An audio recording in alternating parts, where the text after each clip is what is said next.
What happens when a poised black woman in first class is told, in front of everyone, that she doesn't belong there? What starts as a seating confusion unravels into a corporate earthquake. Because the woman in 2A, she's not just a passenger, she's the buyer. This is the story of Ava Johnson, the calm in the storm, and how her refusal to leave her seat launched an equity audit, suspended an entire flight crew, and exposed the invisible machinery of discrimination hiding behind polished uniforms and polite smiles. If you've ever been doubted because of how you look, if you've ever been asked to prove what you already earned, stay right here. This story is for you. Hit subscribe if you believe stories like these deserve a louder platform. And tell us in the comments, where in the world are you listening from? Let's talk about power, presence, and what it means to own your space, no matter who tries to take it. Your name doesn't appear on the first class list, ma'am. Are you sure you're in the right seat? Her voice was polite, but sharp, like a butter knife pretending to be a scalpel, and it cut just the same. Ava Johnson didn't flinch. She sat in seat 2A window side, calm and composed, dressed in a beige knit top, tailored pants, and low heels. No makeup, no jewelry, just a black leather carry-on tucked neatly under the seat in front of her, and a book she hadn't even opened yet. The flight attendant hovered. Blonde bob, corporate smile, badge read H. Dunley. "You may have confused your boarding group, miss." "Johnson," Ava answered. "And no, I'm in the right seat. Can I see your ticket, please?" Ava handed it over without a word. The flight attendant scanned it once, then again. Her brow furrowed. That's strange. This says first class, but the system doesn't reflect that." She tapped her iPad, once, twice, with increasing pressure, like force would change the truth. Ava tilted her head slightly. "Could you please double-check with the gate agent?" A pause, long enough for the couple in 3B to glance up, for the businessman across the aisle to adjust his headphones, but not press play. "I'll be right back," the flight attendant said, lips pursed. As she walked briskly down the aisle, a murmur stirred in her wake. That kind of murmur, the kind that black women know by heart. The kind that starts with a smile and ends in suspicion. Ava sat still. She didn't look around, didn't explain herself, didn't reach for her phone, not yet. Behind her, someone whispered, "She doesn't look like first class." Another voice replied, "Maybe she upgraded at the last minute." A teenage girl 2 rows back had already started recording. 5 minutes passed. Ava opened her book, read the same sentence twice, then closed it again.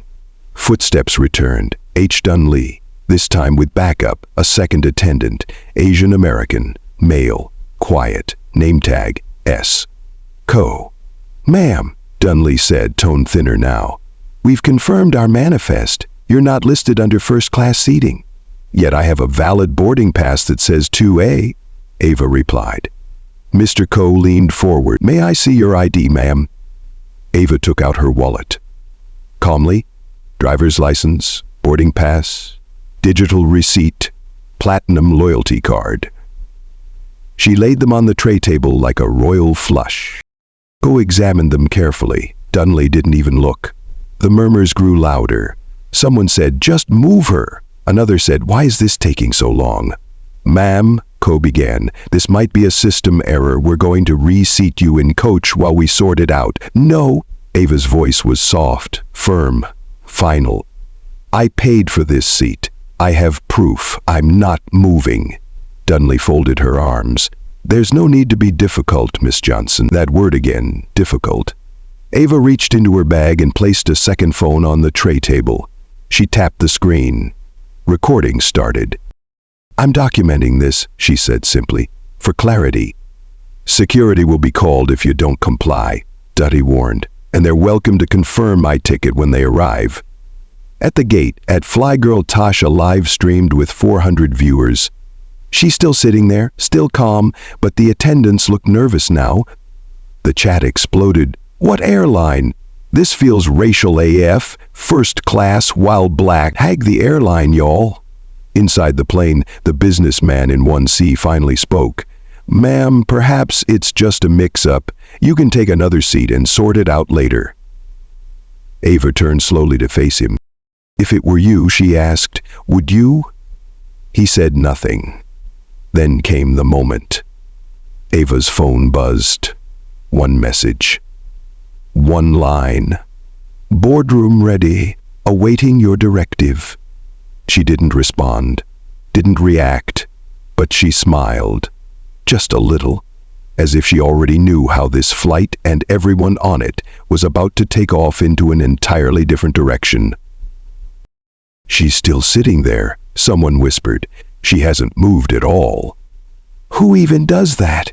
The whispers moved through the cabin like quiet wind, soft, slippery, but unmistakable.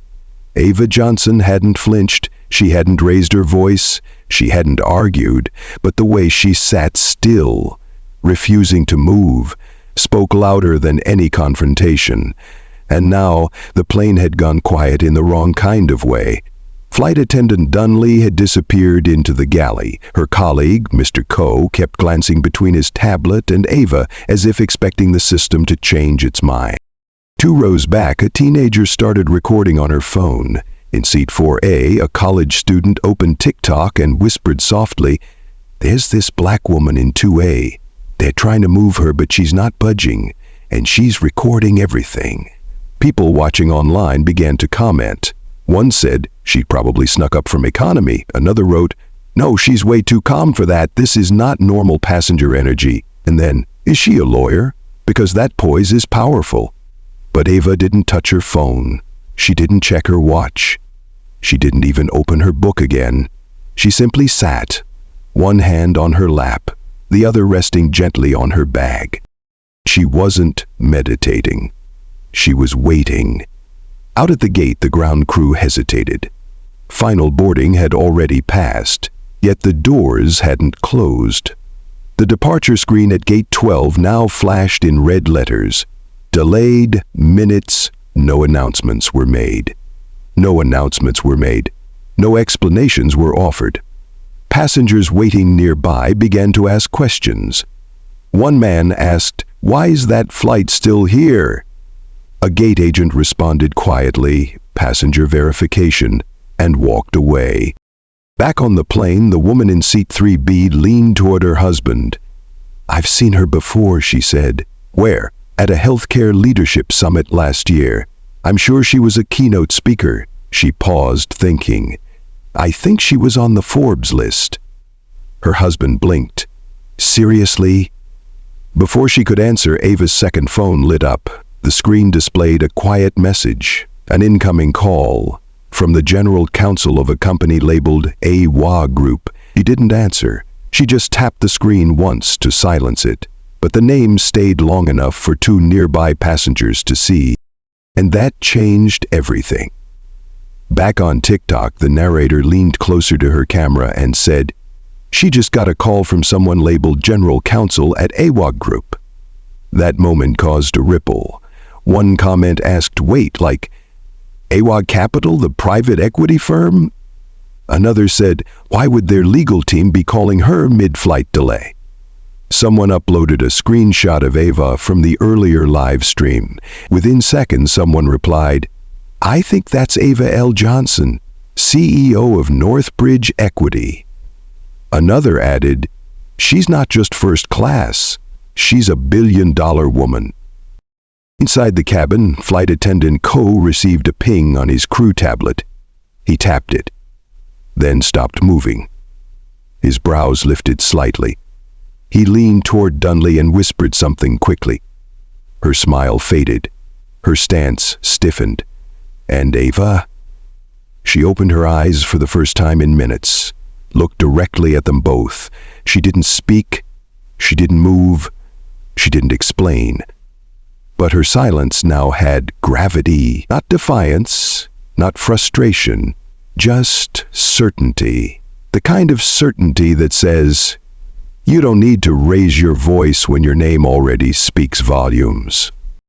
At the terminal, live streams multiplied. More creators joined in. The hashtags began spreading. First class while black. Who is she? Flight 447 mystery. She owns the plane. Most people still didn't know her name. Not yet, but they were starting to guess. And by the time the aircraft doors finally closed, 19 minutes behind schedule, the internet was already halfway to discovering the truth. The cabin lights flickered. Once. Not enough to raise alarms, just enough to be noticed. Flight attendants paced the aisle with forced calm. Mr. Coe glanced at his watch. Dunley tapped her tablet again and again, pretending to check seat confirmations. Passengers whispered quietly. Phones stayed out, cameras still recording. Ava Johnson hadn't moved. Then her phone vibrated. Soft. Twice. She looked down. One new message. Confirmed. Situation active. Ready when you are. She unlocked the device, tapped a contact marked Boardline Alpha, and brought the phone to her ear. Her voice was low, controlled, precise. I need activation code 6 shareholder override protocol. A pause. Then the reply came through. Ma'am, are you sure? This will trigger full intervention. Yes, she answered. Effective immediately. The call ended in under 30 seconds. But everything changed the moment she slipped the phone back into her bag. At the same time, back in the terminal, 3 live streams crossed a threshold. Over 10,000 viewers, trending tags, comment floods asking what's happening and who is this woman. A new comment surfaced. She's not a passenger, she's someone in control. Inside the plane, something subtle shifted. Ava adjusted her seatbelt. Not like a nervous traveler, like someone preparing for a meeting. She reached into her leather bag and pulled out a slim black folder. No one saw what was inside, but she placed it carefully on her lap, like it mattered, like it had weight. Mr. Coe returned, his expression stiffer than before. Ma'am, we're still working on confirming your reservation, he said. Ava looked at him. Calm, unblinking. Has your supervisor received a call yet? She asked. Coe blinked. From whom? You'll know when it comes. She didn't say more. In seat 3B, the woman with silver braids opened LinkedIn on her phone, searched a name.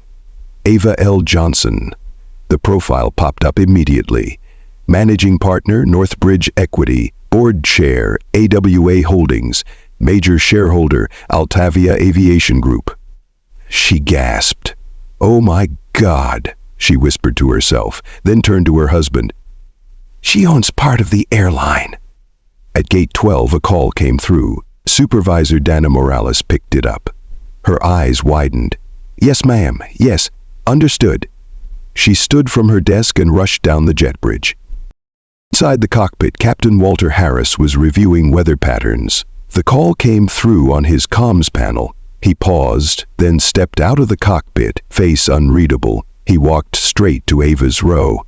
Ms. Johnson, he said, this time addressing her by name, we've been informed of your shareholder position with Altavia Aviation. Is that correct? Ava nodded once. I'm here today as a private passenger, she said, but your crew has made that increasingly difficult. The captain swallowed. I understand. He looked around the cabin, at the passengers filming, at the silence waiting to break. Would you be willing to de-escalate publicly while we handle this internally? Ava turned toward the other passengers. Her voice was calm but clear. I want to be very clear, she said. I never raised my voice. I never made a scene. I showed my documentation. I followed every instruction except the one that was discriminatory. She paused, then turned back to the captain. De-escalation starts with accountability, not silence. The cabin held its breath. Then, as if on cue, a flight attendant's earpiece crackled. Dunley turned pale. Mr. Coe stepped back. A new voice entered the cabin. Supervisor Morales appeared at the front. She walked directly to Ava's seat. Ms. Johnson? she said, steady but firm. "You have just triggered a full shareholder audit of this flight. Per executive protocol, we are suspending all crew operations for internal review." The plane went completely silent. Someone gasped. Another dropped their phone. "Effective immediately," Morales added. "This flight crew is suspended. The replacement team is en route." In seat 3B, the woman's mouth fell open. "She didn't just call legal," she whispered. "She called the board." The first-class cabin had never been this quiet. No flight crew, no service, just whispers, eyes, and the sound of phones buzzing quietly in laps. Ava Johnson remained seated, her bag still rested beneath the seat. The slim black folder still sat on her lap. But now she had opened it. Inside were 4 neatly stacked documents. She didn't show them. She didn't explain them. She simply scanned each page with the calm focus of someone preparing for something larger up front. Supervisor Dana Morales spoke softly into her headset. "Yes, she's confirmed. Yes, Altavia Holdings, shareholder tier A." Her fingers trembled just slightly. Somewhere in the background, a gate agent received a system alert, one that wasn't supposed to show up during standard flights. It read, "Shareholder Protocol Override, Tier A Activation." The agent blinked, looked up, then picked up the phone. Back in the cabin, Ava unlocked her second phone again. No password, just fingerprint. She tapped an icon labeled Board Link Secure and began typing. A single line, requesting temporary suspension of internal operations, Flight 772. Reason, violation of equity and conduct protocol. Send. At the terminal, the command went through, the crew scheduling system froze, booking access for the Eastern hub paused. A regional flight manager looked at his screen. "What the hell just happened?" Someone whispered back, "I think a Tier A override just locked our whole coast." "Who triggered it?" The answer came slowly. "Someone on Flight 772. Her name is Ava Johnson." Inside the plane, Ava folded her documents and placed them back inside the folder. Then she zipped her bag, stood slowly and walked forward, not to confront anyone, but to stretch, to move, to look. She stopped at the bulkhead divider, turned and spoke softly. "To the passengers on this flight, I apologize for the delay. What's happening isn't about seating or ticketing." Her eyes scanned the rows. Calm, focused. "It's about how systems respond when someone doesn't fit the image they expect." She nodded once and returned to her seat. No outrage, no speech, just facts. A few rows back, a man in a polo shirt whispered to his seatmate, "Did she just freeze the East Coast?" His seatmate, a young woman watching a live stream, replied, "She didn't just freeze it, she redirected it." At the airline's regional operations center, 3 department heads were on a call. One of them read aloud from the alert log. "Confirmed. Ava L. Johnson, Board Chair Northbridge, Equity Tier Access confirmed. Flight 772 flagged for audit." Silence. Then one voice said what no one wanted to admit.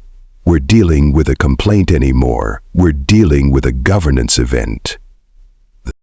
At the airline's East Coast Operations Center, the tension was rising. A senior systems analyst stood frozen in front of his screen. He refreshed the dashboard 3 times. Nothing changed. "Who shut down the booking queue for all internal flights?" he asked aloud. No one answered. Then a soft voice from behind him replied, "Not who. What?" Pause. The system triggered a Tier A shareholder lockdown. He turned slowly. That's not even supposed to be possible from inside a flight. But it had happened, and the name attached to the request, Ava L. Johnson. Back on board Flight 772, the passengers didn't know the full scope yet, but they could feel it. Everything felt different now. Flight attendant Co. had been quietly escorted off the plane. Dunley had vanished into the jet bridge, never to return. Replacement crew hadn't arrived yet. The cabin was still, tense, watching. But Ava?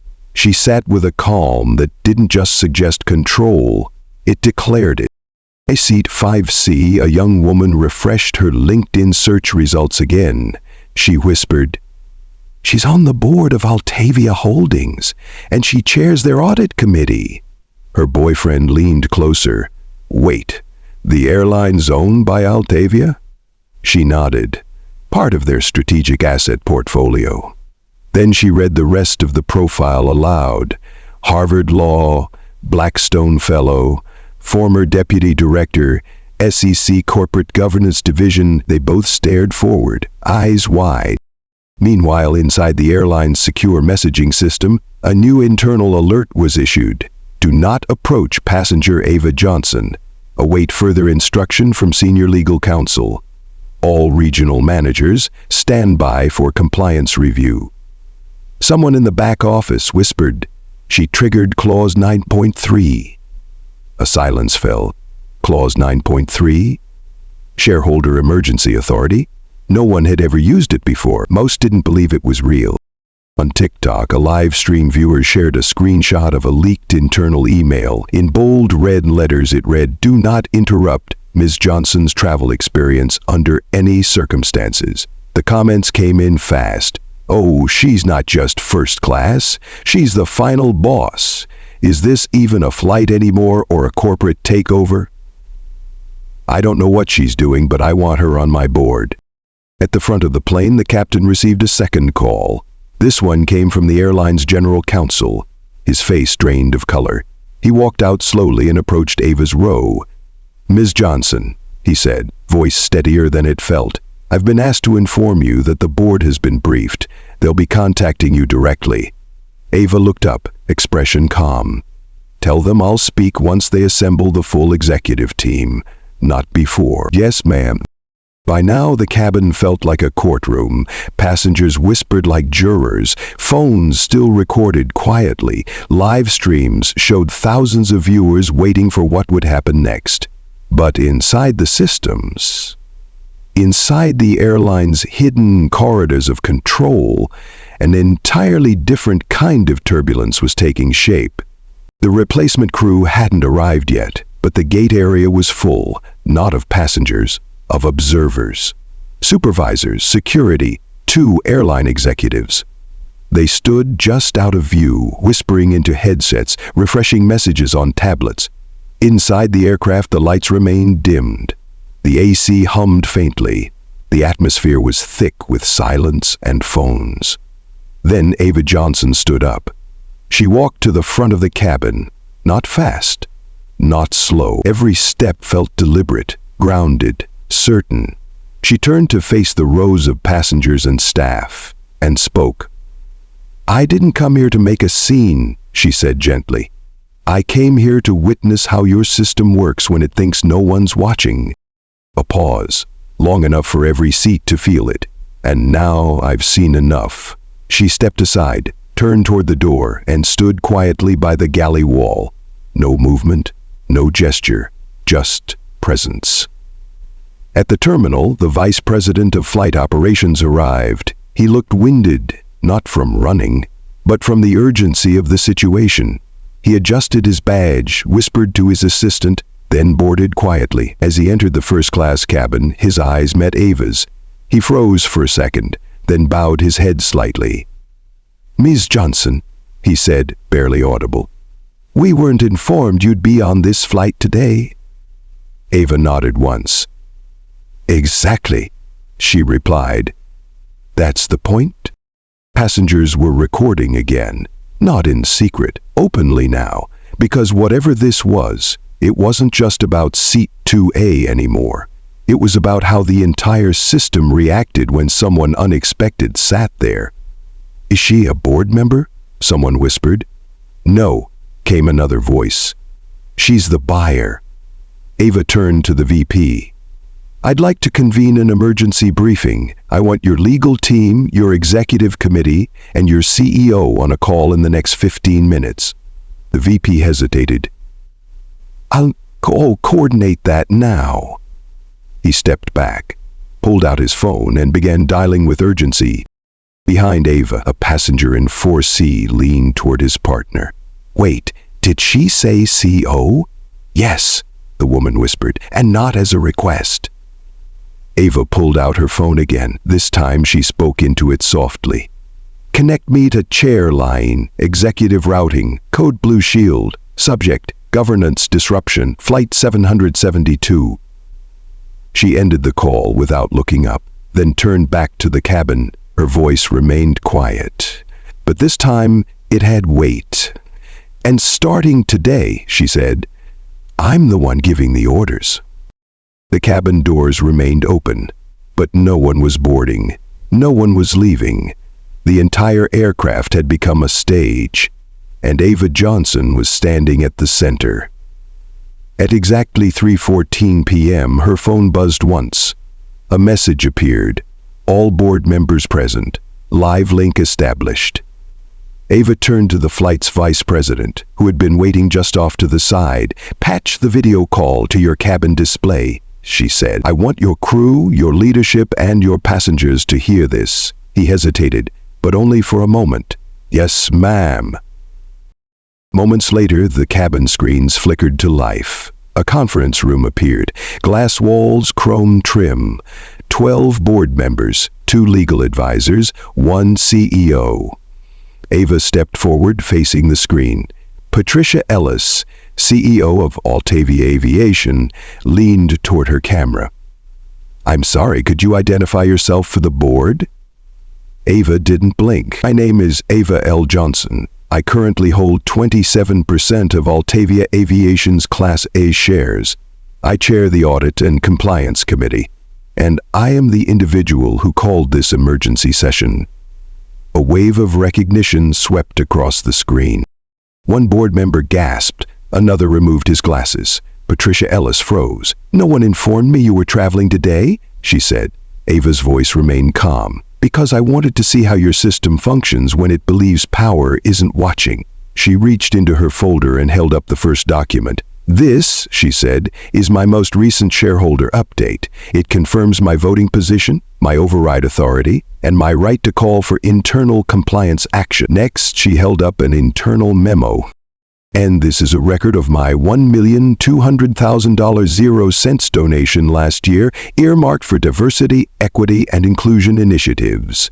Initiatives your team never implemented." Patricia's jaw clenched. The board members shifted in their seats. Ava didn't stop. "I also requested an internal review of passenger complaints related to bias and discriminatory seating practices. That report was due last quarter. I never received it." On the cabin screens, the legal counsel leaned forward. "Miss Johnson," he said, "are you requesting policy changes or proposing punitive action?" "I'm initiating both," she replied. "But first, transparency."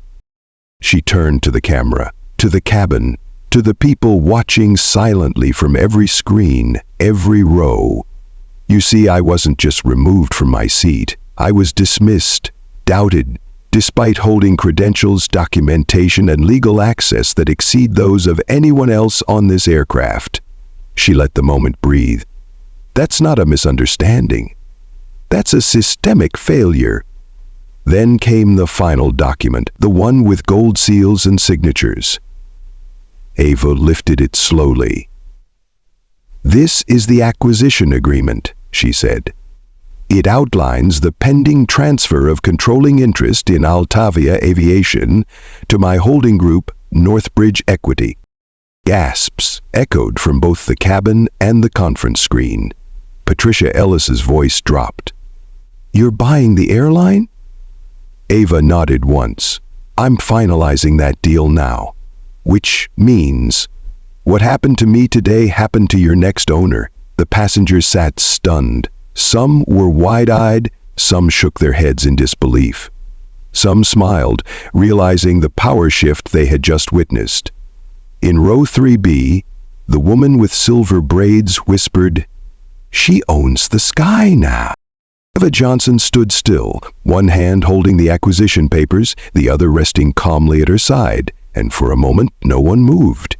Then she turned to the vice president of flight operations, who was now pale and silent near the cockpit door. Her voice was firm, Clear, not loud, but final. "Effective immediately," she said. "I am suspending the entire flight crew assigned to Flight 772. A collective breath was held, a few gasps, then silence. "They are to be removed from service pending formal review. A third-party investigation will be initiated within the next 48 hours. The crew will receive notice within the hour." No one questioned her, because no one could. Ava walked slowly toward the front of the plane. She paused just behind the galley curtain, turned toward the passengers and raised her voice, just enough for the cabin to hear. "Every passenger on this flight is now part of an official equity audit. If you witnessed any part of the events earlier, you will be contacted for documentation. You will be protected, and your input will shape how this company moves forward." She looked directly into a live stream camera. "This moment is no longer private. It belongs to all of us." At that very second, phones buzzed all across the airport. News alerts, breaking headlines. Black shareholder suspends flight crew mid-flight audit. Altavia Flight 772 triggered internal governance crisis. Passenger or power broker. Woman in seat 2A reshapes airline policy. System reset. She did not move. This is accountability, all trending within minutes. Inside the airline's headquarters, executives scrambled. Patricia Ellis, still on the video call, stood and faced her board. "We're not just responding to a passenger incident," she said. "We are now facing a live-streamed governance event unfolding in real time." The legal advisor beside her added, "Any delay in action will be seen as endorsement of discrimination." Patricia nodded. "Then let's act, publicly." Back on the aircraft, the new crew finally arrived. They walked in quietly, eyes wide, uniforms pressed. They had been briefed. They knew who was in charge now. The new lead attendant walked straight to Ava. "Ms. Johnson," she said with respect, "we're honored to have you on board. Is there anything we can do to make the rest of your flight more comfortable?" Ava looked at her and smiled gently. "Yes," she said. "Treat every passenger here like they own this airline." The woman nodded. "We will." As the cabin began to move again, new crew taking positions, passengers adjusting, a new alert lit up Ava's phone. Internal memo distributed. Full equity audit of passenger treatment across past 6 months initiated. Review team deployed. Priority status granted. The ripple had begun, and it wasn't stopping. Outside, a teenager near Gate 12 whispered into her phone, "She just changed the company right in front of everyone." At exactly 4:03 p.m., the doors to Conference Room A closed. Inside, the temperature was cool, but the air was heavy. 12 board members, 2 legal teams, 3 vice presidents, and 1 CEO, Patricia Ellis, sat at the head of the table. On the wall behind her, 3 large screens lit up simultaneously. First, a live stream replay from Flight 772, showing Ava Johnson seated calmly in 2A, surrounded by a silent cabin. Second, a real-time stock ticker, Altavia Aviation shares, minus 3.7% and dropping. Third, a trending dashboard, hashtag, system reset, 2.6 million mentions in the last 90 minutes. The room fell silent as Ava's video call appeared on the center screen. She stood against a neutral background, minimal, intentional. "I'm not here for retribution," she began. "I'm here to rebuild trust."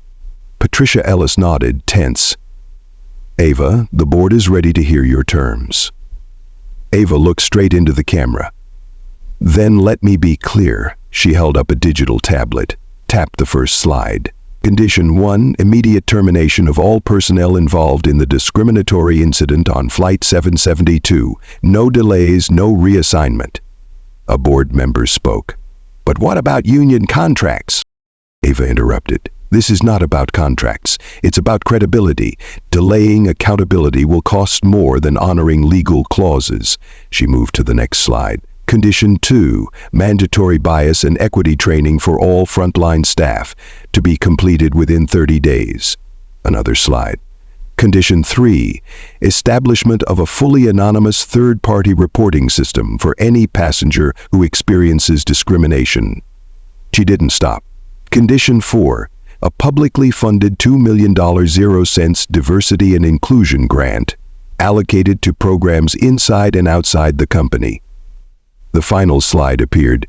Condition 5, a public apology, one that acknowledges system-wide failure, not just an isolated error. The boardroom was silent. Then Patricia leaned forward. Your conditions are extensive, public, legally risky. Ava nodded once. And necessary. The general counsel whispered something to Patricia. She listened, closed her eyes, then turned back to the camera. We accept all 5 conditions. Across the screens, the live stream viewer count ticked upward. 70,000 people were now watching in real time, Ava continued. This isn't about me, this is about the thousands of people who've been dismissed, disrespected, or ignored, but didn't have the platform to fight back. She paused. I just happened to have the mic when it mattered. Outside the boardroom, an assistant handed Patricia a tablet. New headlines were already live. Altavia accepts reform demands from shareholder after discrimination incident. Flight 772 changes aviation policy in real time. The ripple effect had begun, and no one, not even the board, could stop it now. 72 hours after Flight 702, Ava Johnson sat at her desk in New York. Her office was quiet. The lights were low. But her inbox was not. On her screen, a row of green indicators, each one marked complete. Flight 772 crew suspended. Third-party investigation team deployed. Anonymous reporting system launched. Diversity audit underway. CEO apology published. The system had moved, not because it wanted to, but because it had to, and Ava had made sure of that. Her assistant Renee stepped in holding a tablet. You'll want to see this, she said. Ava looked up. The screen showed 3 breaking updates.